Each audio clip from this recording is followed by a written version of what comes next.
The surgery project is an elective that first-year medical students can take to get out of the classroom and into the hospital. Petitions and voter registration forms are posted in several bars downtown.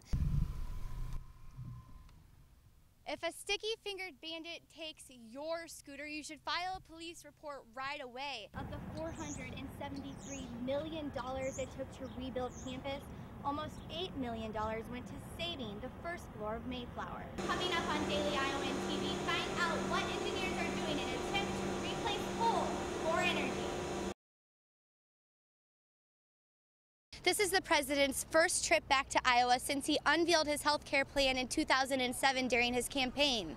Now, while he's inside trying to gain more support from the Midwest, those outside are doing the exact opposite.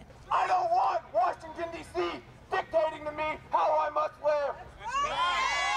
Protesters say the new health care legislation rids the American people of their freedom. This is our country, and this is not what our government was founded on. Our forefathers would be rolling over in their graves.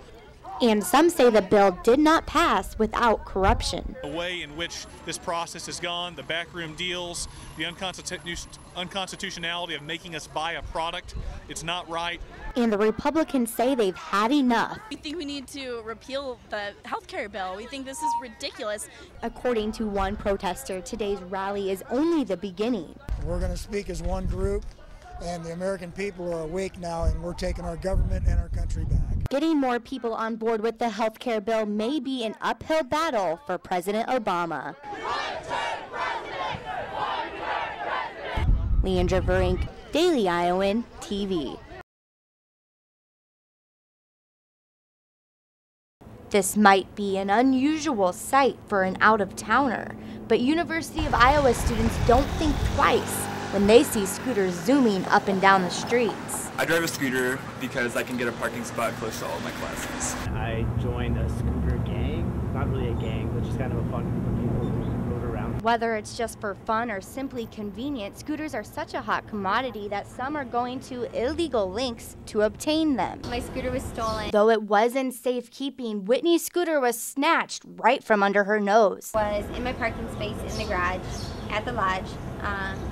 It was locked, so whoever took it had to have picked it up and put it in a truck. And that same night, another scooter at the lodge was taken.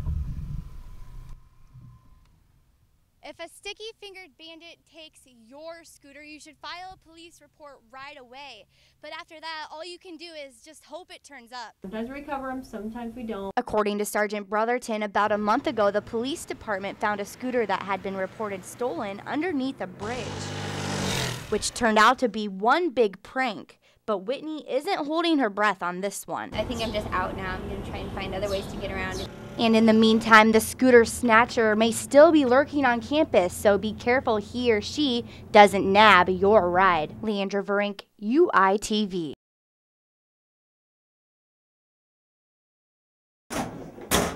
It wasn't the typical Monday for Grantwood Elementary students, and it was more than just a day of signing autographs for Hawkeye tight end J.D. Griggs. Sign right here. Because that afternoon, members from the Hawkeye football team huddled up with 5th and 6th graders for story time. 10-yard pass and a 22-yard pass. Thanks to the new Hawkeye Readers program, where the game plan is to help young students realize athletics are not substituted for going to college. And the program organizers hope students learn the value in reading. To do well in school, you have to do well at reading, and then to promote literacy to go into junior high and then to high school, and then also most people's goal is to go to college. The football players themselves are getting across the message how important reading is throughout their career.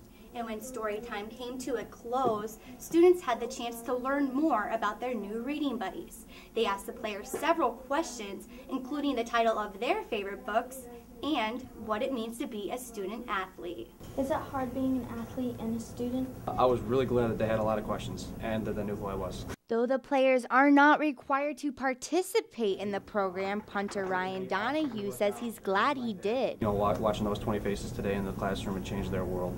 Just seeing the smiles and, you know, asking, you know, who I knew and, you know, asking how it was on game day and stuff like that. And it was really amazing to see. And Donahue says it's amazing to be able to read.